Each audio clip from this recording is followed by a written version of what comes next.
Palavras diárias de Deus.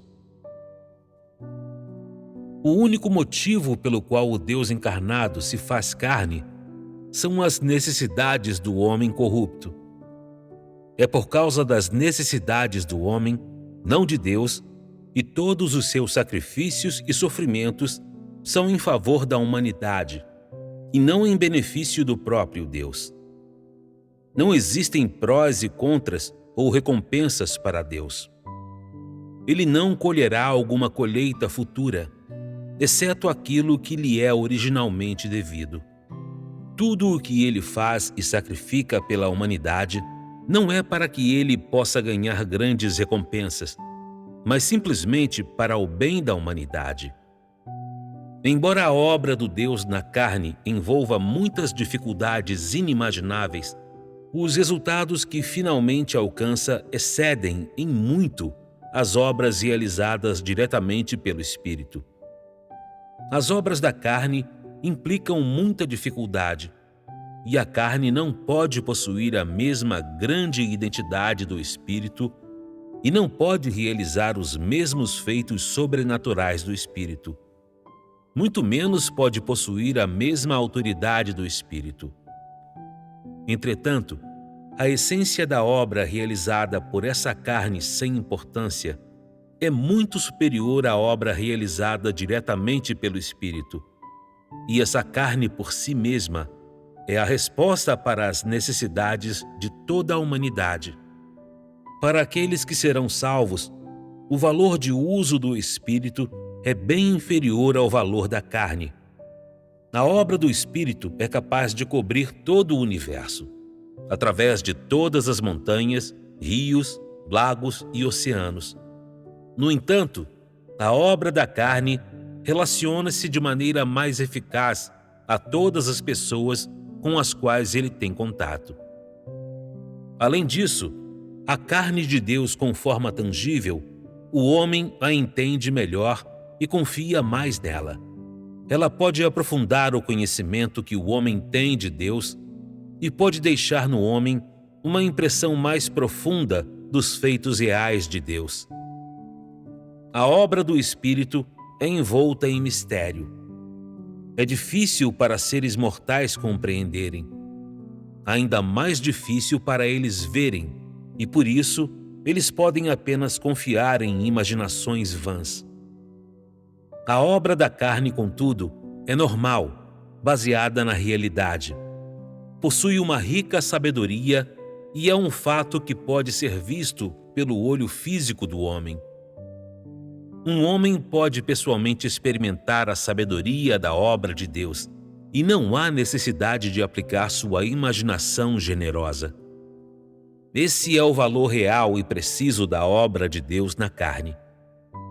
O Espírito somente pode fazer coisas que são invisíveis para o homem, difíceis de imaginar para o homem.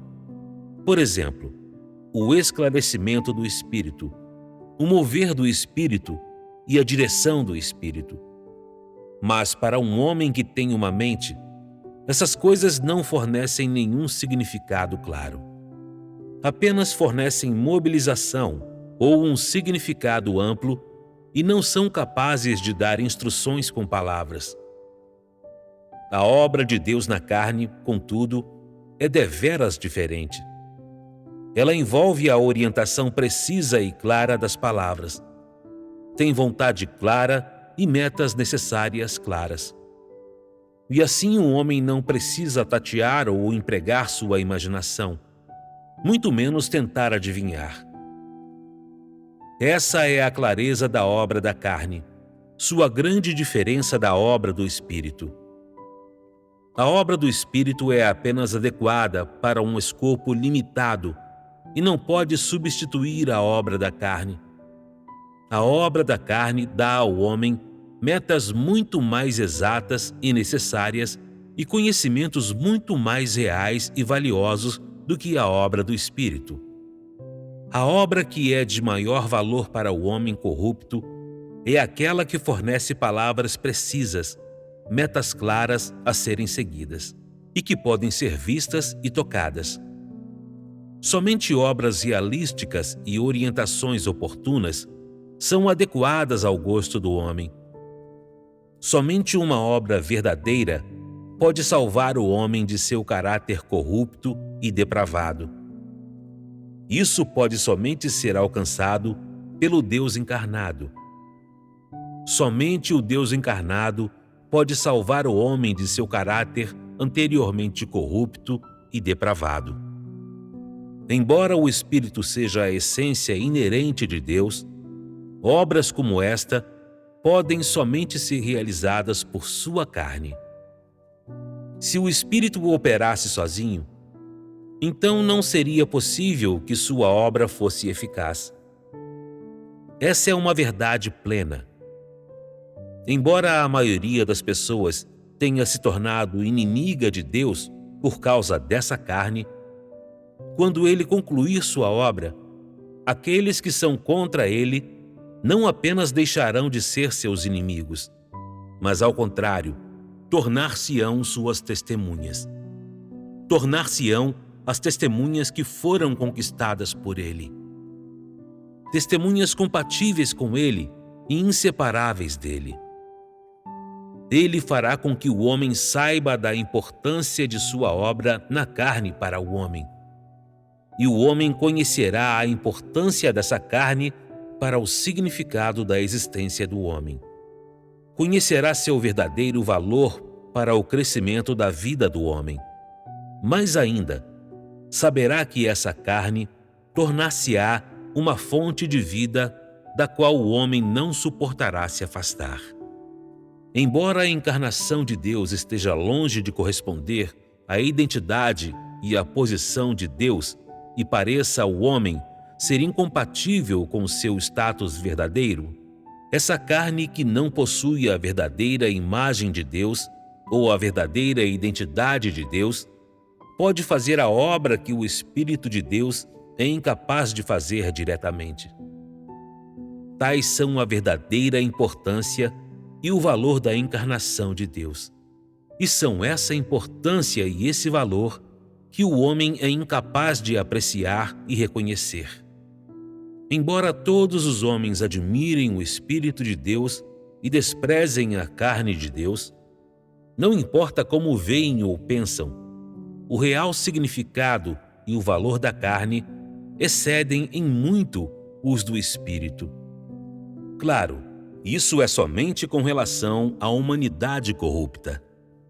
Para todo aquele que busca a verdade e anseia pela aparição de Deus, a obra do Espírito pode fornecer somente mobilização ou revelação, e um senso de deslumbramento que é inexplicável, inimaginável, um senso que é grande, transcendente, admirável, no entanto, também inalcançável e inacessível a todos.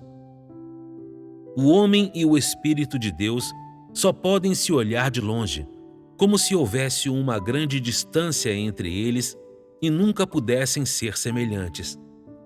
Como se o homem e Deus estivessem separados por uma barreira invisível. Na verdade, isso é uma ilusão dada ao homem pelo Espírito. Porque o Espírito e o homem não são da mesma espécie, e o Espírito e o homem nunca coexistirão no mesmo mundo, e porque o Espírito não possui nada do homem. Então, o homem não necessita do Espírito, pois o Espírito não pode realizar diretamente a obra de que o homem mais necessita. A obra da carne oferece ao homem objetivos reais para perseguir, palavras claras e um senso de que ele é real e normal, que ele é humilde e corriqueiro. Embora o homem possa temê-lo, para a maioria das pessoas é fácil se relacionar com ele. O homem pode contemplar sua face e ouvir sua voz e não necessita olhar para ele de longe. Essa carne parece acessível ao homem, não distante ou insondável, mas visível e palpável, pois essa carne está no mesmo mundo que o homem.